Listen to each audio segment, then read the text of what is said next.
When I graduated from medical school, I took an oath. I stood up, I raised my right hand, and I swore to prevent disease whenever I could. In my youthful innocence, I believed that the battles that lay ahead of me would be against cancer, heart disease, and emotional disorders. I'm no longer so naive. After 2.5 decades and thousands of hours with young people in distress, I've discovered that my most challenging fight is not against dangerous diseases, but against dangerous ideas. I am here today to discuss these dangerous ideas. Ideas such as children are sexual from the moment they are born. Exploring sexual relationships is healthy at every age. Young people should be encouraged to question the moral values they've learned at home. Individual rights take precedence over the rights of a population to be protected from disease. These ideas are, in fact, at the foundation of the so-called comprehensive sexuality education programs that have been created by International Planned Parenthood Federation and SIECUS. There are a number of publications that I'm referring to. One of them is called Healthy, Happy, and Hot. The other one is the International Guidelines for Sexuality Education, which were distributed by UNESCO. Now, you're not going to notice the dangerous ideas that I mentioned a minute ago. You won't necessarily notice them in these publications because they are written with positive language that will lead you to believe, yeah, this sounds good. This sounds like a message that I want for the youth of my country.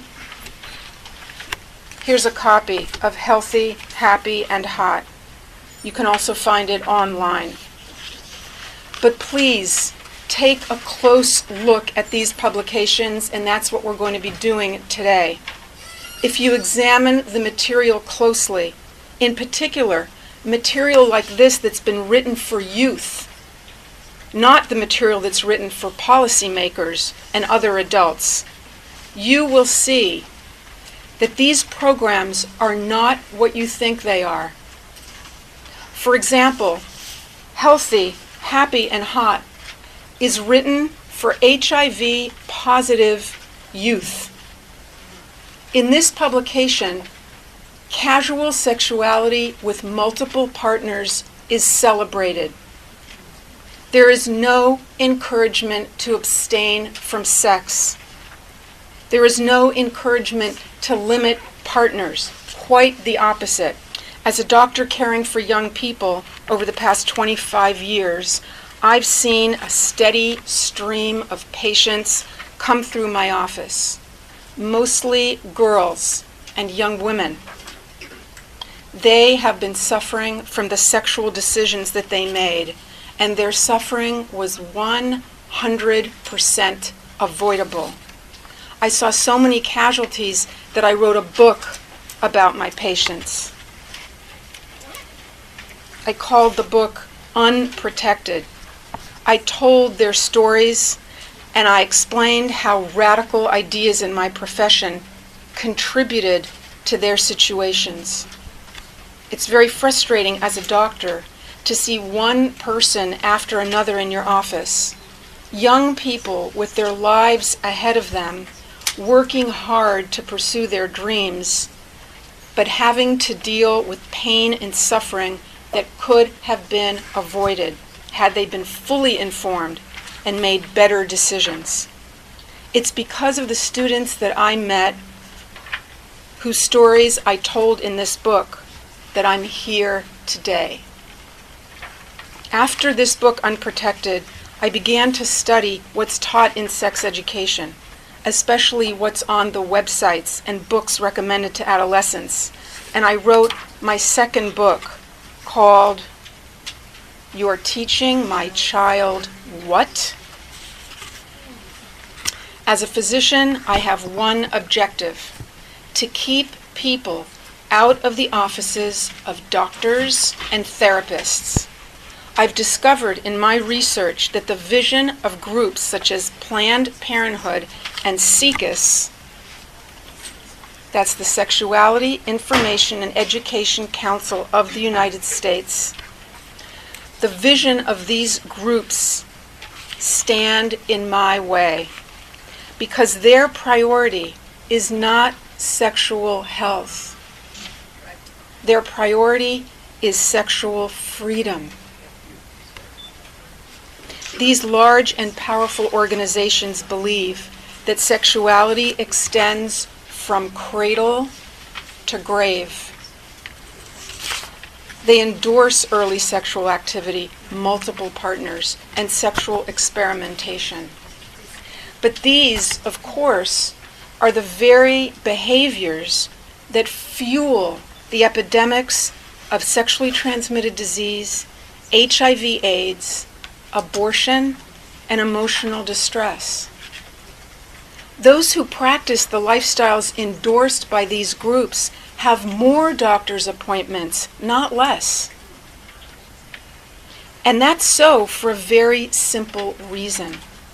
When sexual freedom is the priority, when people are encouraged to begin sexual activity at an early age, to explore and to experiment with different partners, then sexual health suffers. Please keep in mind that these programs are described as comprehensive, accurate, and science-based. They claim to provide young people with all the information they need to make informed, responsible decisions. They imply that having all this information will lead to the healthiest decisions. But I've studied the Planned Parenthood and SIECUS curricula and websites, and the material that they create for children and adolescents. And I'm here to tell you that their sexuality education is none of those things. It is not comprehensive. It is not medically accurate. And it does not provide young people with all the information they need. I know that these are strong statements, but I promise you that they are made after extensive research and careful deliberation. One of the things you need to understand is that sexuality education is a social movement. Its goal is to change society. That was true 50 years ago when it began, and it's true now. The movement envisions a world without sexual taboos and restrictions, a world, you could say, free of Judeo-Christian morality. Each individual, regardless of age, makes his or her sexual choices. Each person decides how much risk he or she is willing to take, and no judging is allowed. In this ideal world, there is complete gender equality. Girls and boys, women and men, everyone faces the same risks from their sexual decisions. This idea permeates sexuality education, but there's a problem with it. The problem is it's not based in reality. When it comes to the negative consequences of sexual activity, and you know what they are: infection, cancer, infertility, unwanted pregnancy, there is no gender equality. There never was, and there never will be. It is primarily girls and women who suffer the consequences of early sexual activity and multiple partners. That's not sexist. That's biology. It's anatomy, physiology, and it has to do with organ structure, hormones, and brain function. It's biology that every girl must know. This hard science, and I'm going to tell you more about it in a few minutes, is omitted from sexuality education because, I believe, it challenges the dream of gender equality and freedom of sexual expression. So my argument today is that the sexuality education programs created by Planned Parenthood and SIECUS and distributed by UN agencies do not do what they claim to do. They do not protect the health and well-being of young people. Instead, they sexualize children and encourage behaviors that place their health and well-being at risk. What I'm going to do now first is explain to you the origins and the philosophy of what's called comprehensive sexual education. Then I'll tell you about the science that's omitted. I'll tell you what young people should be told, must be told, but are not. Then you will hear about what you can do to make it happen, to stop the sexualization of children, and to advocate for their health and innocence. Where did the radicalism of today's sex education come from? It began in the 60s. It used Alfred Kinsey's model of human sexuality as its foundation. We now know that Alfred Kinsey's research, upon which he based his crusade for social reform, was fraudulent, and that he was a deeply disturbed individual. In a nutshell, Kinsey was convinced that traditional morality is irrelevant and destructive.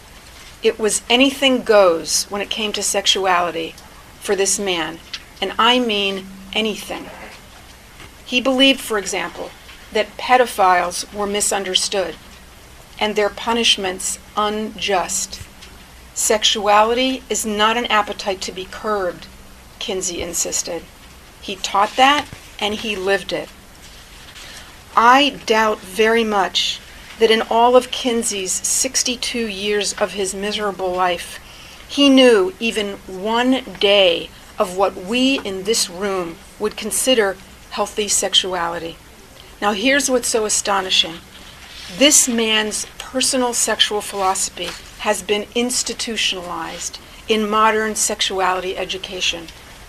Today's curricula are based on Kinsey's teachings. It's as if someone came along and says that when it comes to diet, we got it all wrong. And I have the research to prove it. My way is better. Eat lots of red meat, eats lots of oil and sugar and caffeine. I have the data to prove it. And people get very excited about it. They build a whole industry around it. And then years later, it's discovered that this person whose model of healthy nutrition that everyone has adopted actually had high blood pressure, diabetes, and heart disease. This is how upside down it is. Kinsey died in 1956, and a few years after that, SIECUS was founded.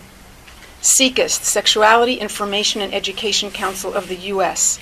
And I'm going to just inject here that I understand that SIECUS has been nominated to be a consultative status to the United Nations. This is going to be probably rubber stamped, approved in June. We have to do everything we can to stop that. SIECUS is not an organization that you want having influence over your children and your countries. Now, when SIECUS was founded, I want you to understand that in the early 60s, thanks to antibiotics, the most common STDs, which were syphilis and gonorrhea, were being obliterated because we had these antibiotics. And everyone thought, this is great.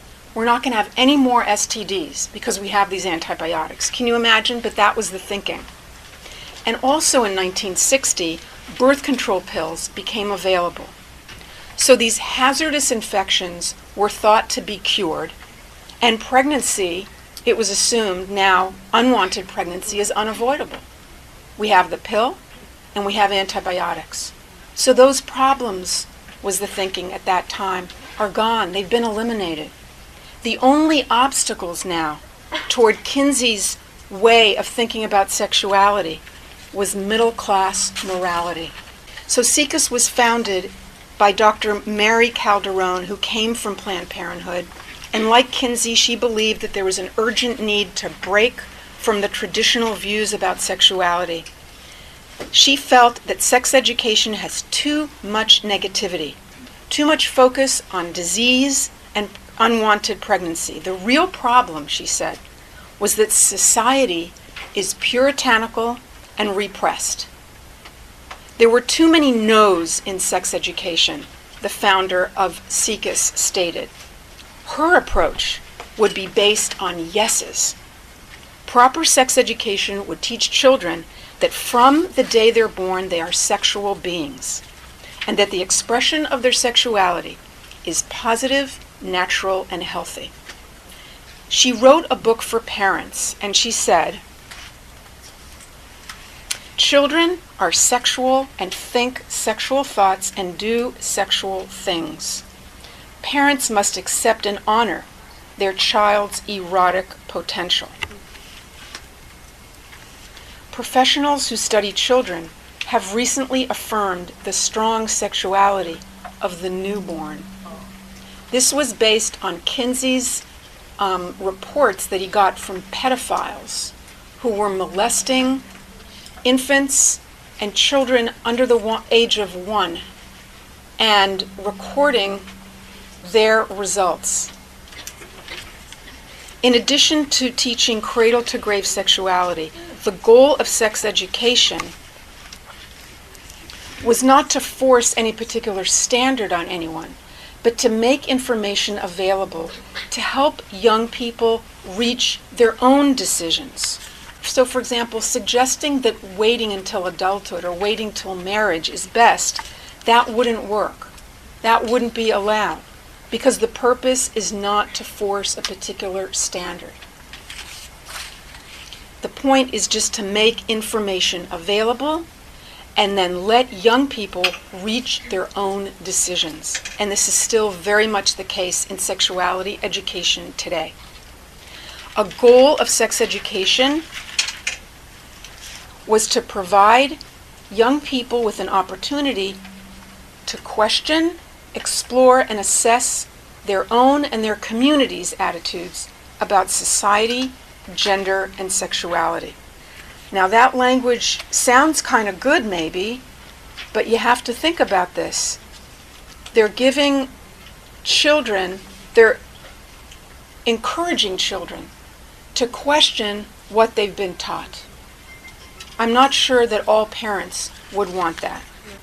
So what did it mean exactly when Dr. Calderon said that sex education has to be open and positive, to replace the no's with yeses? What did it mean to break from traditional views? It meant much more than premarital and extramarital sexuality. Modern sex education was about breaking boundaries. This is from the co-founder of SICUS. He said, "Religious taboos are highly restrictive. Our whole belief system needed to be reconsidered. Traditional religion had failed because it walled people in and it prescribed boundaries for thinking. The boundaries of human sexuality," he said, "need to be expanded. And physical pleasure," he said, "has worth as a moral value." It went so far that the vice president of SICUS in 1980 said, "It is time to admit that incest need not be a perversion or a symptom of mental illness.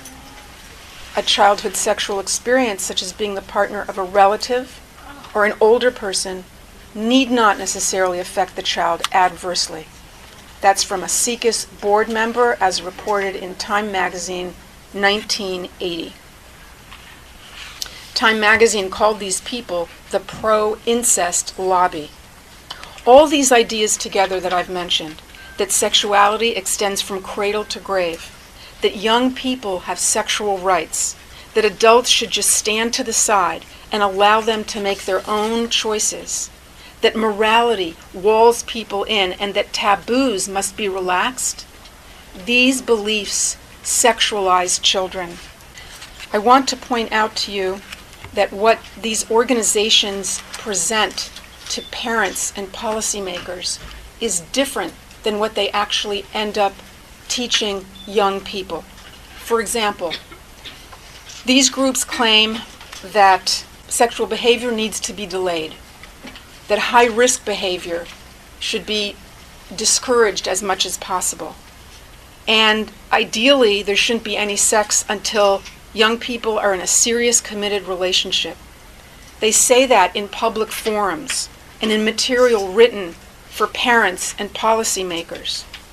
For example, there was an interview on the radio with the public policy director of CICUS, and he was asked, "You would agree that it would be best if kids didn't have sex in high school, am I right?" He said, "Listen, absolutely.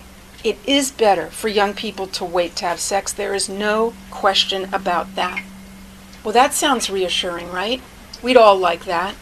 But let's look at a pamphlet that comes out of CICUS, that comes out of this organization. It's called Talk About Sex. This is how it starts. Every human being has basic rights. Still, adults may say and do things that make young people feel like they don't have rights. It's important for you to know your rights so that you can stand up for yourself when necessary. At every point in your life, you can choose if and how to express your sexuality. Most sexual behaviors involve some level of risk. It is up to you to determine how much risk you are willing to take. This is from a book that was endorsed by Planned Parenthood. It's about uncertainty about making the decision of becoming sexually active. No one can tell you whether you're ready for sex. You're the only one who knows whether you can handle the responsibility. And there are many, many examples. I'm not going to go through all of them. But basically, you can see that this is not encouraging kids to wait. This is not doing what these organizations have promised to do. Furthermore, they actually introduce students to high-risk behaviors and lifestyles and normalize them and discuss them as acceptable, healthy options. This is about anal sex. This is on a website for young people. Some straight couples use anal sex as a way to preserve the woman's virginity. For those who like it, anal stimulation can be a part of masturbation, intercourse, or oral sex. Now, do we have any infectious disease experts in this room? We don't really need one. I'm sure that you understand that what's being proposed here, you'll have to pardon me, but oral fecal contact. This is probably one of the most highest risk behaviors one can imagine. Not something that parents necessarily want their kids to know about, let alone to practice. Now dentists have been advised to screen in the mouth for oral cancers. And those oral cancers are very often related to the human papillomavirus, which people are getting from having multiple oral sex partners. Another very important piece of information that's not being told to our children. So basically we're talking about important health information that is not included in comprehensive. It's called comprehensive, right? Comprehensive means that it includes everything that you want to know. Now here's a very important piece of information about the human papillomavirus causing cancer in the mouth that kids are not being told. Instead, Planned Parenthood is telling them about anal sex and oral anal contact. This is HPV's link to head and neck cancer investigated. This is from 2007. We've known about this for a long, long time. Why it's not in comprehensive sexuality education is anyone's guess. Okay, let's move on. This is the human papillomavirus. It is responsible for every case of cervical cancer. It has now been determined that in order to develop cervical cancer, the presence of this virus is necessary. Why are young women especially susceptible to the human papillomavirus? It's because of their cervix. Their cervix is immature. The cervix is the opening to the uterus. it's been visualized here in this picture, and on the right side is a diagram. On the left side of the diagram is what a mature cervix looks like. The covering is thick. It's covered with many layers of cells so that it's difficult to infect. But the immature cervix, the cervix of a teenager and a young adult, is only one cell thick. This area is called the transformation zone, the area that's only covered by one cell. And as a girl gets older, this zone shrinks. It's like a bullseye that's shrinking over time. When the bullseye is bigger, the human papillomavirus, chlamydia, and other STDs have this perfect area to infect. It's so easy. And when you think about it, also you think about the anatomy of a woman, of a girl, the ejaculate containing the STD is shooting right there, right on to that bullseye there. And this is why so many girls are infected with the human papillomavirus as well as other STDs. With age, that area, as I said, gets smaller, and then with childhood, it disappears completely. Everyone is different. People come up to me and say, how old do you have to be for this all to be done and for the transformation zone to be not present anymore? I don't know. Everyone is different, but if you go to the doctor and you have an internal exam, you can ask what the size is of your transformation zone. Here is a picture of the adult cervix. This pink area is the area of, it's many cells thick, it's nice and smooth. The immature cervix has this transformation zone in the middle, and that is the area that is only one cell thick. I call the transformation zone the cells that it's made out of, politically incorrect cells. Okay, I call them that because they go against the ideology that says girls and boys are the same. They indicate that girls do have an increased vulnerability when it comes to sexually transmitted diseases. Now, boys don't have an area of vulnerability like this in their reproductive system. But they do have an area just like this, as do girls, in their digestive system. So in the anal area, for example, the tissue there is very fragile and one layer thick, just like the transformation zone. Now, this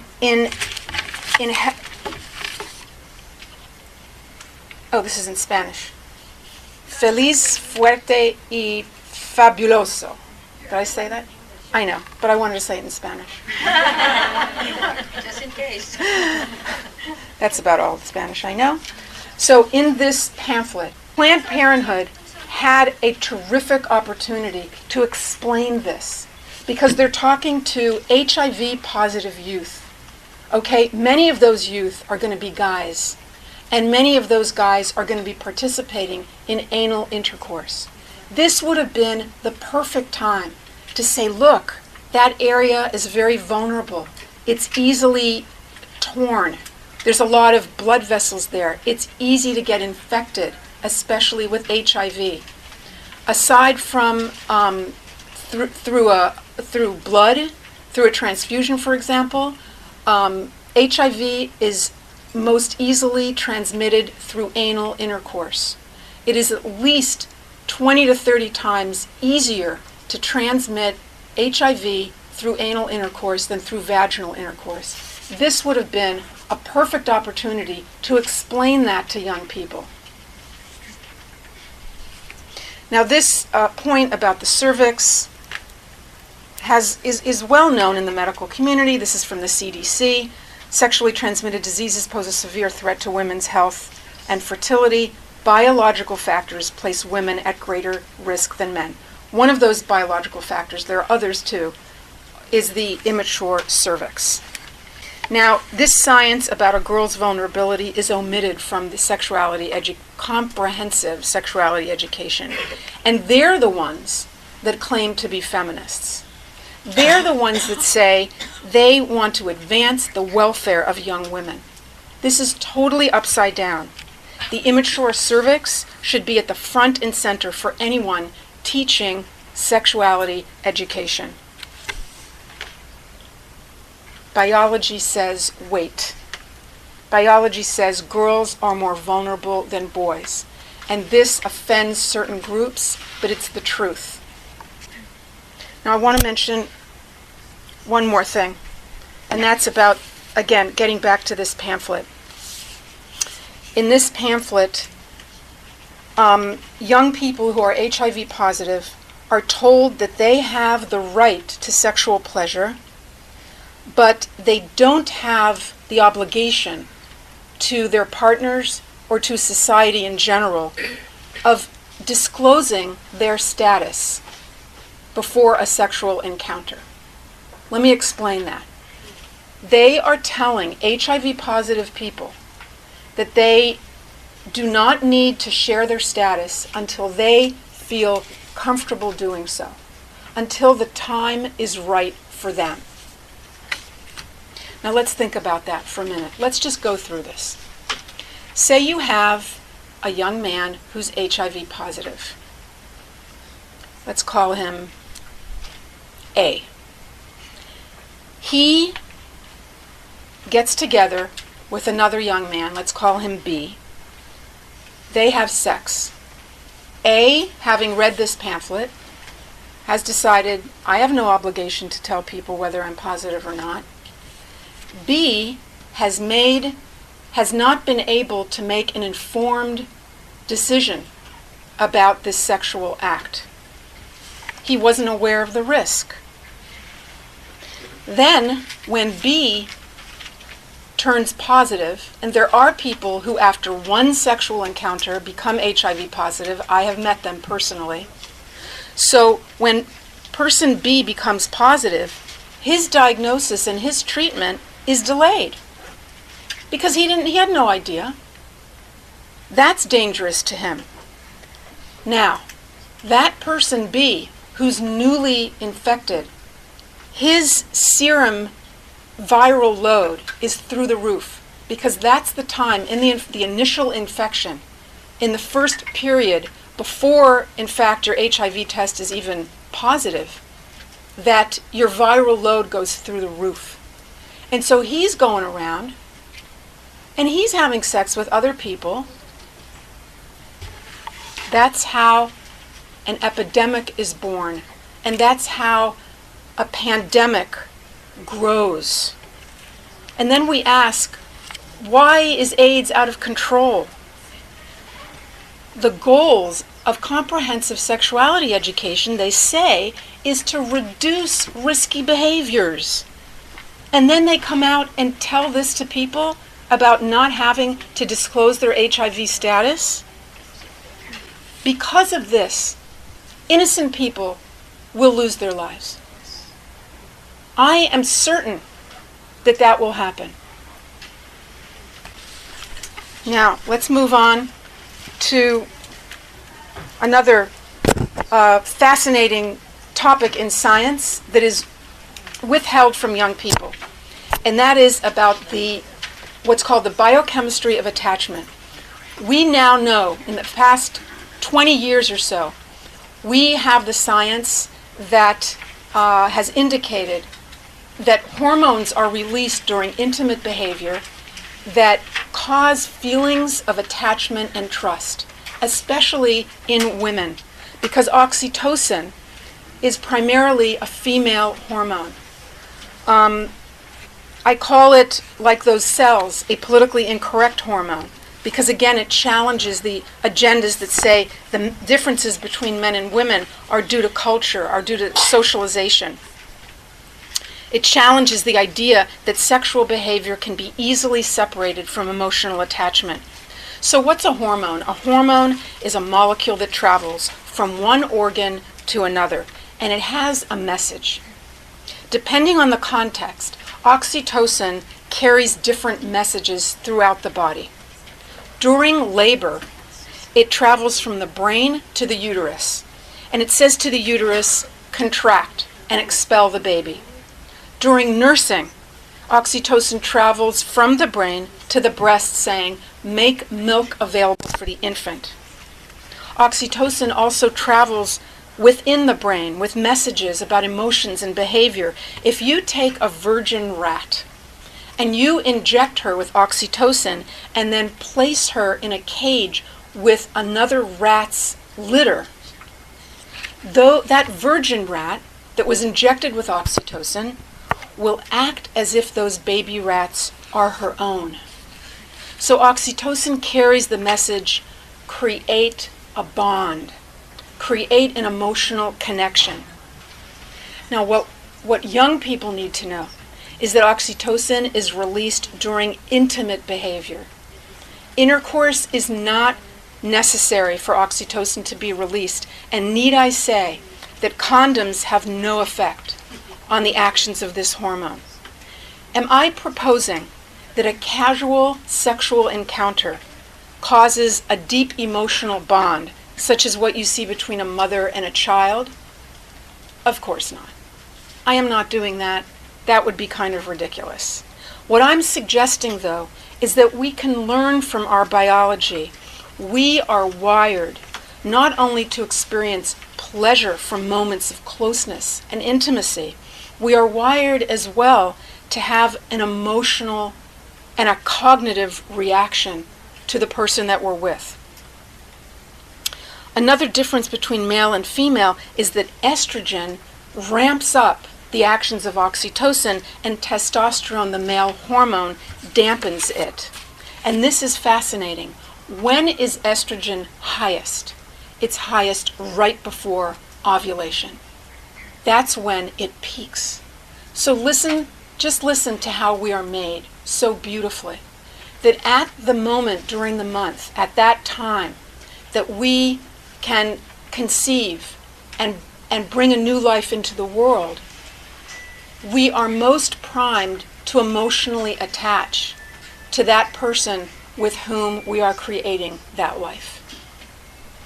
In addition to promoting attachment, oxytocin affects our judgment and our risk-taking.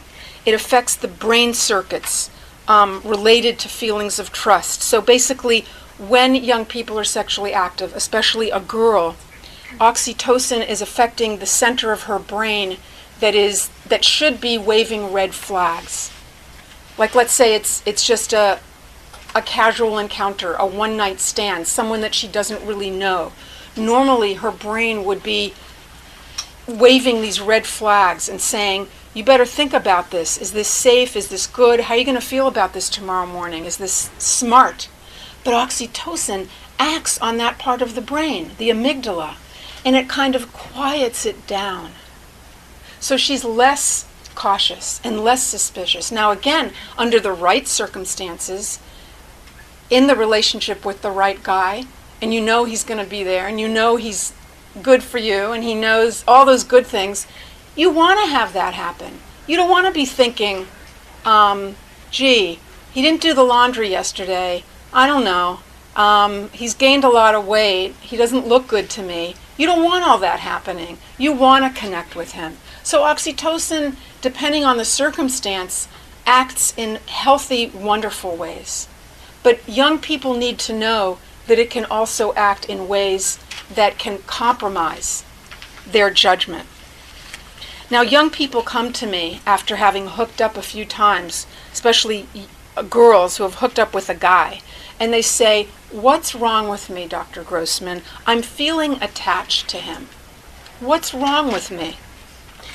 Typically, she's yearning for some sign that he likes her too. She's checking her emails and she's waiting to get text messages from him. She wants a sign that there's a connection. I tell them, there is nothing wrong with you.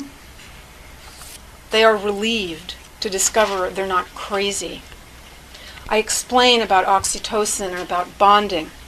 The only thing that's wrong with these young people is that they are ignorant about this and other biochemical truths about sexuality. And about that, they don't have a clue. Why should they, though? All these comprehensive sexuality education programs don't tell them about this. So how are they supposed to know? I'll just mention there's fascinating research that's being done on oxytocin. For example, individuals with autism. Autism is a disorder of connection. People who have autism, they often prefer things rather than people.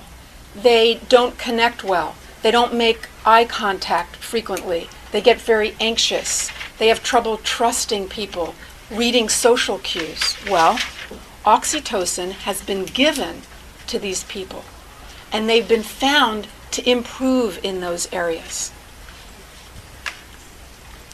Another very fascinating study. 2 groups of women who had had babies 2 weeks earlier were compared. One group had gone through normal labor and delivery, and during normal labor and delivery, oxytocin just gets incredibly high, sky high. The other group had had a planned cesarean section. They didn't go through labor and delivery. They didn't have all that oxytocin. 2 weeks later, these moms were put in a room and their heads were placed in magnetic resonance imaging scans. Their brains were scanned to look at their reaction when their baby cried. The brains of the women who had gone through the normal labor and delivery and had had all that oxytocin, their brains were more sensitive than the other moms. I don't want anyone in this room who's had a cesarean section to feel like, oh my gosh, I missed out on that. There's some problem with my bonding with my child. Don't think that at all. This is just interesting research that is supporting the idea that oxytocin is involved with sensitivity that women have toward bonding. Oxytocin switches love and trust on, and it switches caution and aversion off in the brain. Now I'm going to just wrap it up, even though there's a lot more to say. I want to say that the stakes here are very, very high. The sex drive is, of course, wonderful, natural, and healthy. And teens need to be told that. But they also need to be told that although it's natural and wonderful and healthy, that acting on it in adolescence is not. Sex is a serious matter. One encounter can change your life forever. The female reproductive system especially is delicate and fine-tuned. It is not to be taken for granted. The programs that are created by Planned Parenthood and SICUS, that are exported around the world through the United Nations, are dangerous. Instead of providing this kind of material and a message that truly endorses and encourages a healthy ideal, the ideal of waiting till adulthood and hopefully until marriage, instead of presenting that ideal, they're talking about sexual rights, the rights to sexual pleasure at every age, the rights to have multiple sexual partners and not even inform them about your STD status. This is insane. I want to ask everyone in this room to take this information and act on it.